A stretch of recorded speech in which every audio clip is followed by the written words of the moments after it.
Hi, this is the Brand Runner podcast, where we discuss brand building, marketing trends, and tech.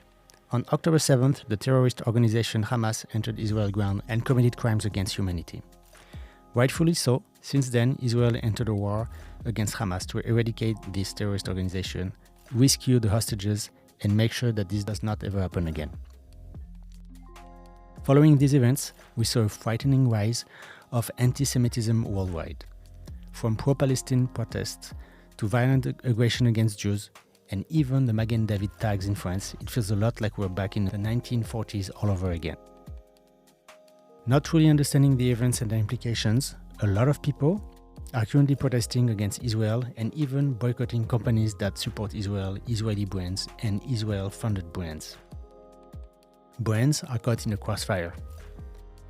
Israeli or not, how should brands handle this behavior and how should they communicate when facing boycott? To discuss this topic, I have a special guest on the show today, my friend Yoni Golan.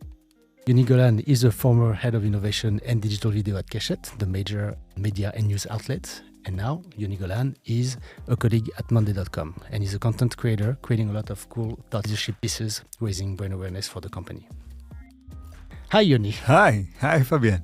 It's such a pleasure to have you on the show. Same here. Can't wait for you to share your wisdom on all this. We always have great conversation in the office and now on this pod. As I mentioned with the recent events, we see a lot of so-called activists boycotting brands that support or are funded by Israel, including major brands like Disney, Starbucks, or McDonald's. I will start by saying that I read that there are currently no international brands that have publicly supported Palestine, while other brands just don't seem to say much. But on the other hand, I saw the request to all Muslim communities to ban all Israel-supported or funded brands or products, and you have brands like Unilever, Kraft, Nestle, McDonald's, Nokia, or even Carrefour and so on. So it's a little bit inconceivable because in the end, we're talking about a lot of major worldwide groups. So my first question to you, Yoni Golan, is should brands express an opinion one way or another? It's a really good question, but what I feel is brands are in a very tough spot today. No matter what they do, it's really hard to get it right. Because whatever you say, there's two sides, sometimes even more to the coin. So if you say something going that way, you'll get pushback from that side. You say something like that. The other way, you'll get a pushback from the other side. So what I feel is that brands should only address political matters, or specifically the war in Israel. Brands should only address that if they have a direct interaction with the situation. Meaning, Coca-Cola shouldn't say anything. Like, their best bet is to just sit quiet. It's like saying, okay, this is not my business. I'm in the business of making drinks. I'm not in the business of saying who's right and who's wrong in any topic. So, and brands that are actually involved, I'm trying to think of a good example, but brands that are, let's say, brands that have immediate contact with what's happening, they might act differently. We saw a very interesting example of the Patty, I forget his name, the guy who runs Web Summit. From, I forget the company that he works for, that he owns.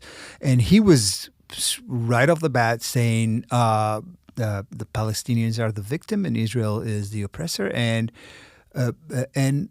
eventually he got a really, really strong pushback from the tech community, specifically Israeli, but also worldwide.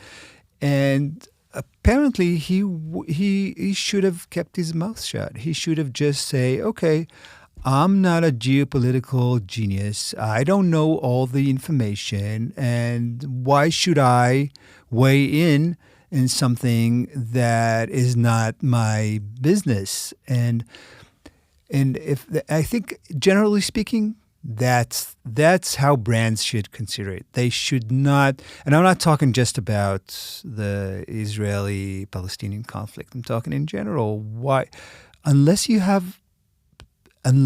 affected as a brand from the situation, don't say anything. It's like, especially in these times where it's like where everybody is so touchy about everything, and everything can turn into a political event, so that's what I feel. Yeah. Feels like these days a lot of people are considering themselves geopolitical experts. Yeah, that's true. But I feel that this time it's different because it's not political, right? It's not just political. People need to look at the facts and not to trust, but to verify the facts, And, it seems there's a lot of disinformation going on. And regardless of what political party you're in, what happened on October 7th is 1,000% unacceptable, and period, So if such behavior is not sanctioned immediately at the international level, which is, it's an issue when you look at what's happening with the UN and all those things, it will set a precedent for such terrorist organizations and dictatorship states, and eventually will jeopardize the future of democracy, right? So if you're a company, that means you're a little bit capitalist, right, in a broad sense.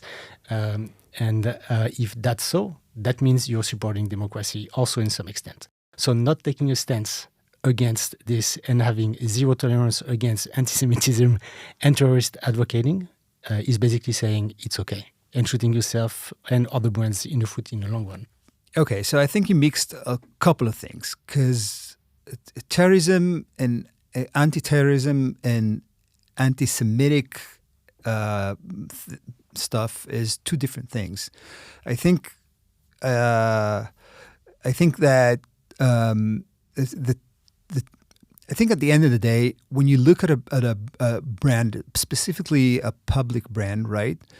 And if it's in the stock market, if it's a brand, the company has a few loyalties when you look at it, right? It's got a loyalty to the customers, right? And they need to do right by the customers. But they also have a loyalty towards the stakeholders and the people who actually have the stock, who bought the stock. So if you're now a CEO of a public company and you decide to go out and support whatever side you decide to support in whatever conflict, and the consequence is that the stock will be affected negatively, then you're not doing your job towards your stakeholders. You're jeopardizing the money that your stakeholders put into your company, be it investors or be it just the regular people who bought your stock. And that way you're doing them wrong, and it's like you're not being loyal to them. So it's different with a private company, because a private company, if it's a private company, then the CEO or the founder or whatever he is like, you can say, okay, that's my money, that's my thing, I can do whatever I want. A public company is very different. And again, I think like there's when you talk about anti-Semitic actions or anti-Semitic stuff that's going on in the world, that's I think if you look at most brands, it's really easy. It's really easy to say no. I'm against anti-Semitism in whatever shape or form. On the geopolitical, on the war, which side is correct? Which side is has, I don't know, like which side is right? It's kind of it's more of a gray area. Mm-hmm. That's where you should be. I think where brands should be more careful about going into. And I'm saying that if you're an Israeli brand, sure, you need to say something because you're an Israeli brand. But if you're not an Israeli brand, if you're just an Irish brand or whatever, an American brand, I don't see the point of weighing in. Just to backtrack just for a second on something you said, Yes, of course, public companies are liable for the result they provide for investors and stuff. But like I was more thinking at if you look at the medium/long term thing, this is something we saw in the past, like in all the big historical crises. If you think about what happened in Russia with communism, if you look at what happened with Iran, all those extremist things that happened took over. Not free trade because it's not exactly that, but you had businesses that could do businesses and they took over everything, right? And this, like you see, we always hear those days about what's happening in Israel. It's happening now because we are the front line. They're right here, right? And then we see like what's happening with ISIS in the rest of the world. It's like, we hear that this is the next step. So if it's being normalized, from a societal standpoint, then on the long run, like what can happen? Yeah. So what you're saying is that being public has two sides. Being public is also having a responsibility towards the public in general and towards the world. In some extent, because a lot of companies and a lot of big companies have to be thought leaders, right? So they have to be able to also educate beyond the product, right? Yes. I agree to a certain extent. I was looking at it from a point of view of the brand. Should a brand engage in in saying something political or taking a moral stance towards something? And I think that it's a really tough call, but if I was the one who running the brand, I would say no. Let's not get into it. But I do see your point of like taking responsibility of the future in general, the humanity's future or whatever. And when you see, we are at a point. I'm talking about globally. We are at a very crucial point where you can see. I don't want to be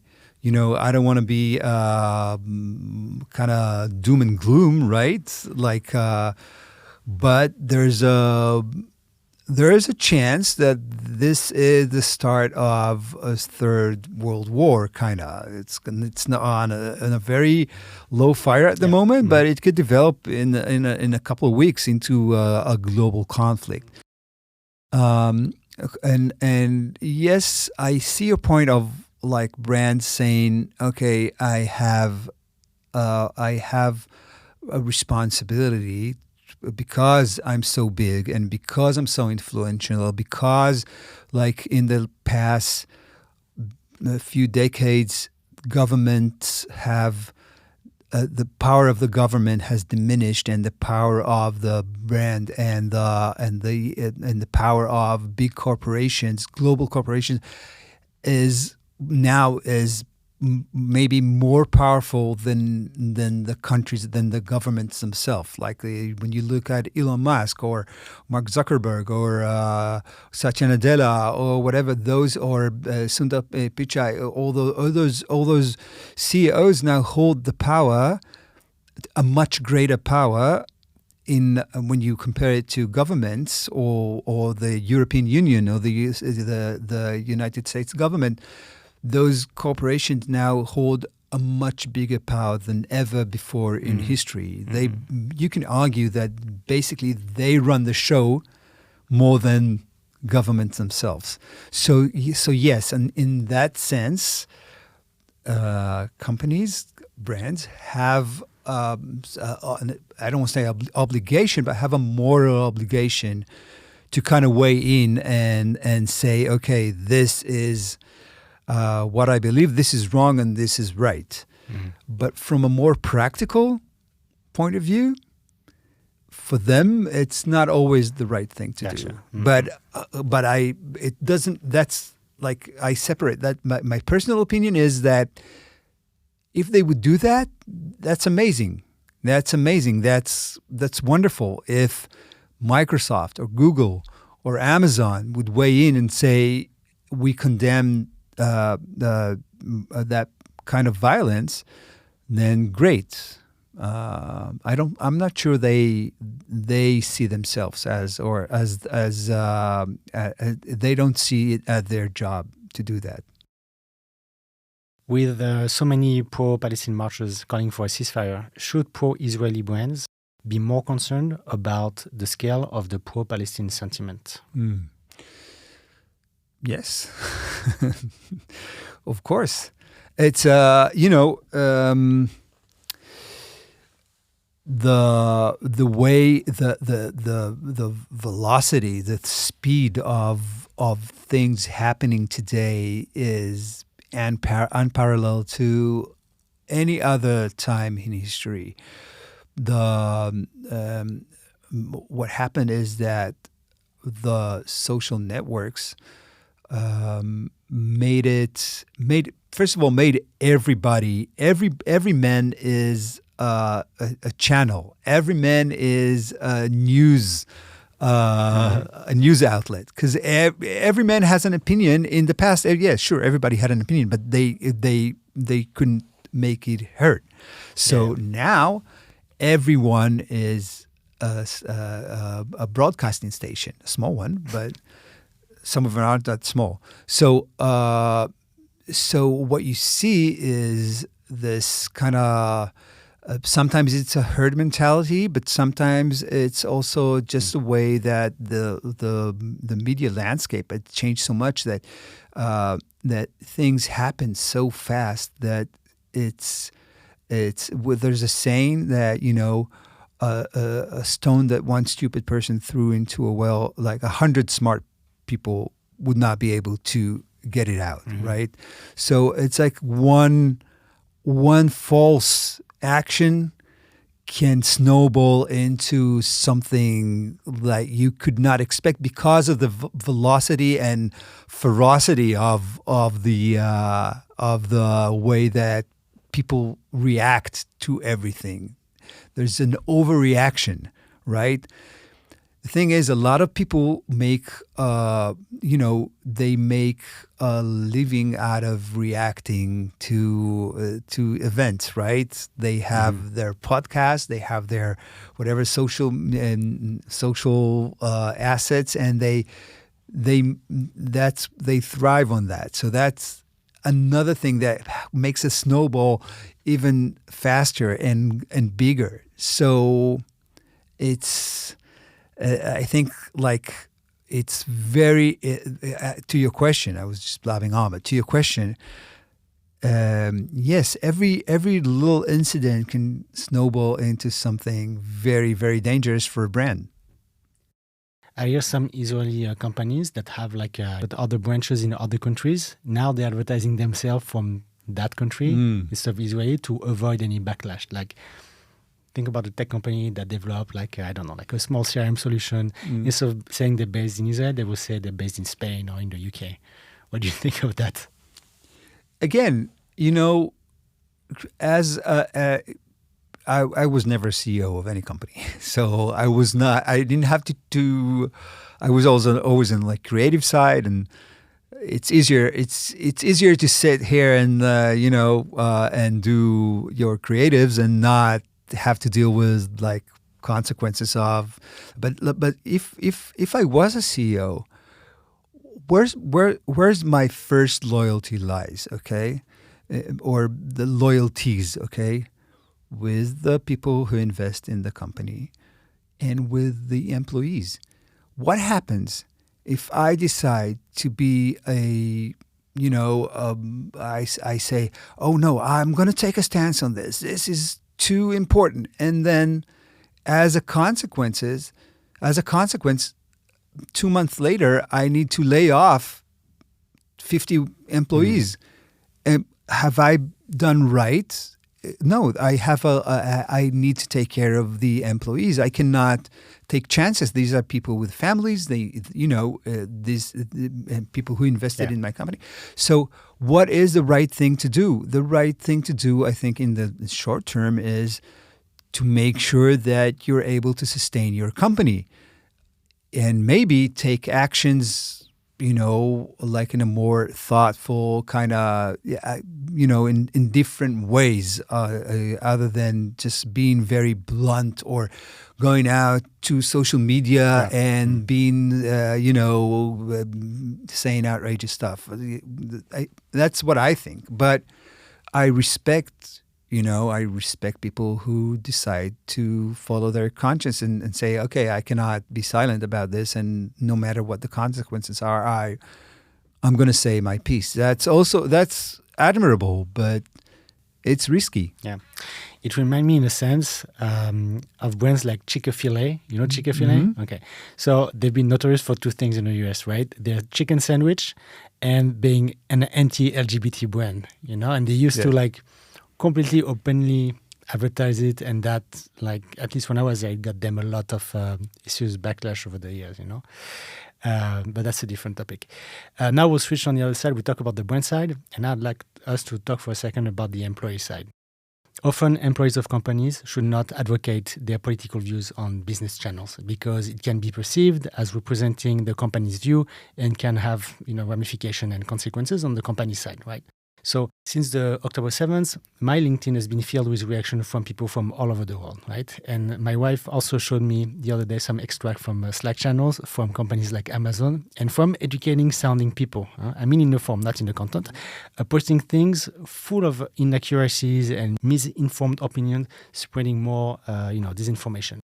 So I think I know what you're going to answer to this question, but I would like to record it. Should people be using professional outlets like LinkedIn and others to voice this specific crisis?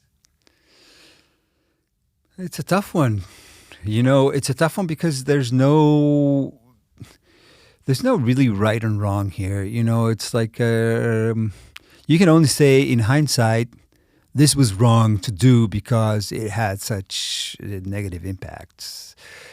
And it's really hard for a company to tell the employees you cannot voice your opinions, because companies nowadays more than ever acknowledge the fact that employees have opinions and they have their own lives, and they should be able to voice them. That's a good thing. It's not a bad thing. I think I can tell you from my experience, I would not go.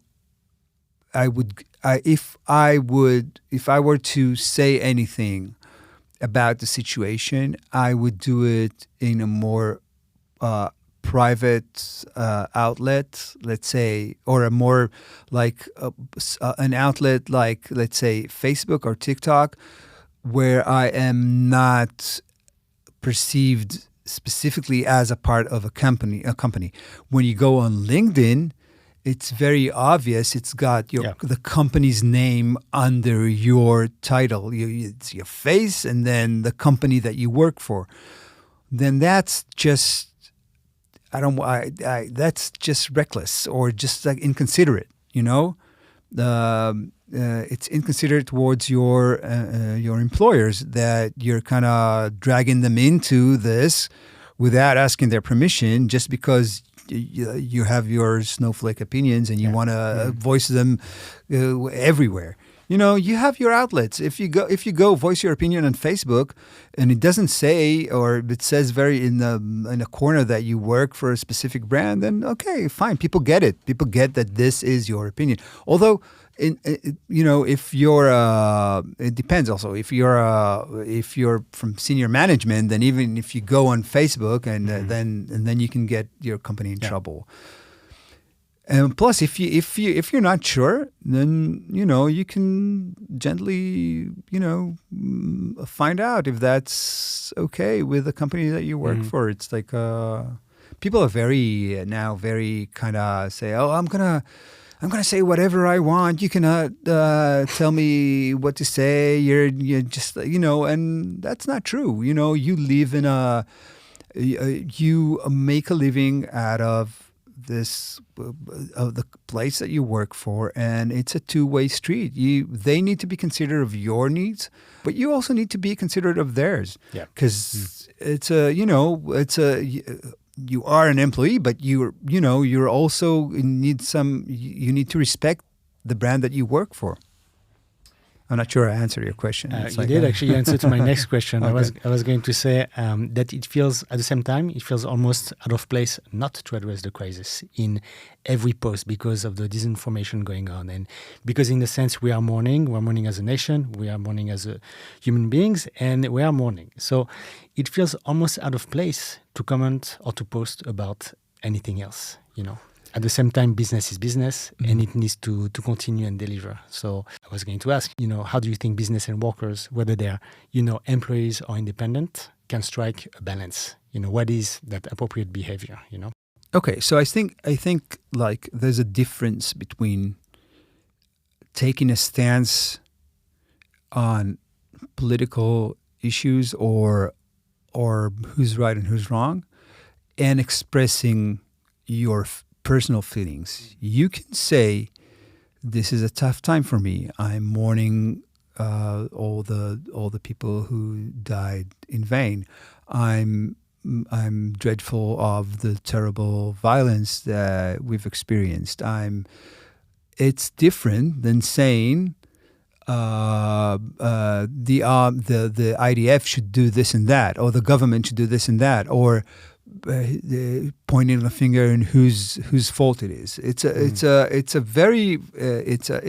not such a fine line, but it is a line between sharing your feelings and talking about facts as you perceive them, because and I know, of course, there's a lot of misinformation, but I don't think that, you know, just by voicing your opinion on what is true and what is not, first of all, I'm not sure it's going to change anybody's mind, and second, you know, there's a quote.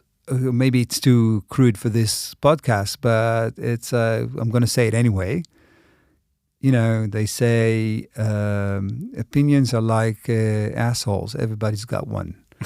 So you know, it's your opinion. So what? You know, it's your opinion. And I'm not saying, of course, there's a lot of misinformation, and that's very infuriating and very, and it feels very unjust and it feels very manipulative. But I'm not sure it's your personal job to use your LinkedIn page to demystify all what you perceive as misinformation. Gotcha. Cool.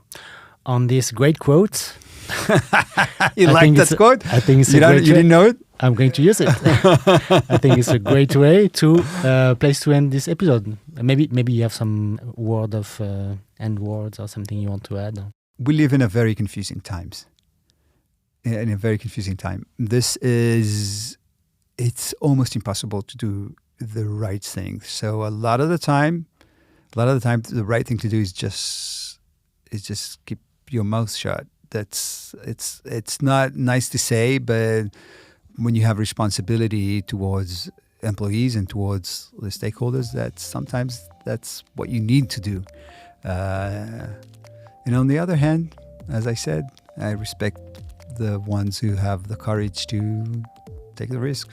So that's it. Thank you, Yoni, Golan, for your insights, and let's do this again soon.